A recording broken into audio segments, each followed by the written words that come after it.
Nahaharap ngayon sa kasong extortion ng 3 pulis at isang kasabwat nilang sibilyan matapos umunong mambiktima sa Quezon City. Sinamahan pa raw ng mga suspect ang biktima na mangutang bilang pambayad sa kanyang kalayaan. Balitang hatid ni Michael Fahati. Iprinisinta ng Quezon City Police District ang 3 pulis na sina PO1 Ryan Porungo, PO1 Dennis Bagda at PO1 Ronel Diag. Pati ang sinasabing kasabot nilang si John Dominic Laudio. Ang 3 pulis nakatalaga sa Anona Station, habang ang sibilyan si Laudio naman nagpanggap pa raw bilang isang police inspector. Batay sa salaysay ng complainant at taga-Cavite, hinuli raw siya ng grupo pag-aalas 9 ng gabi nitong Miyerkules sa may EDSA malapit sa isang mall. Pinaratangan daw siyang may dalang droga at pilit hinihingan ng 25,000 pesos para sa kanyang kalayaan. Itinanggi daw ng complainant ang paratang pero pinilit daw siya ng mga pulis na mag-withdraw sa ATM. Dahil sa takot at ayaw pa wala ng mga dumakip, napilitan daw ang complainant na mangutang kasama ang mga pulis.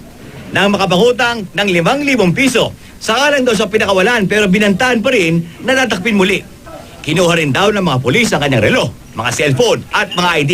Nang humingi ng mas malaking halaga mga suspect, sumangguni ng complainant sa Basambong Police Station. Kasunod dito, agad na ikinasa ng QCPD ang isang entrapment operation. Huli sa akto na tumanggap ng 5,000 pisong marked money ang mga pulis. Nakuha rin ang mga cellphone ng biktima. Ang training ng recruit is only good for 6 months. So I think yung 6 months is not more than enough para doon inculcate yung discipline. So dapat sa recruitment pa lang, dapat yung background investigation sa mga pulis na papasok, dapat tinitingnan na kung ano yung background nitong taon to. Sinigap ng GMA News na makuha ang panig ng 3 pulis at ni Laudio, pero tumanggi silang magbigay ng pahayag. Nakaharap sila sa kasong extortion. Si Laudio naman, dinagdagan ng kasong usurpation of authority. Bukod sa kasong kriminal, ay may dagdag pang administratibong kaso ang mga pulis. Sigurado na raw na matatanggal sila sa serbisyo.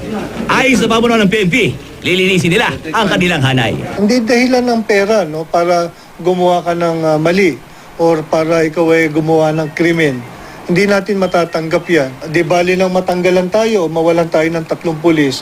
As long, basta't ang importante, talagang nalilinis po namin ang aming hanay. Michael Fahatin, GMA News.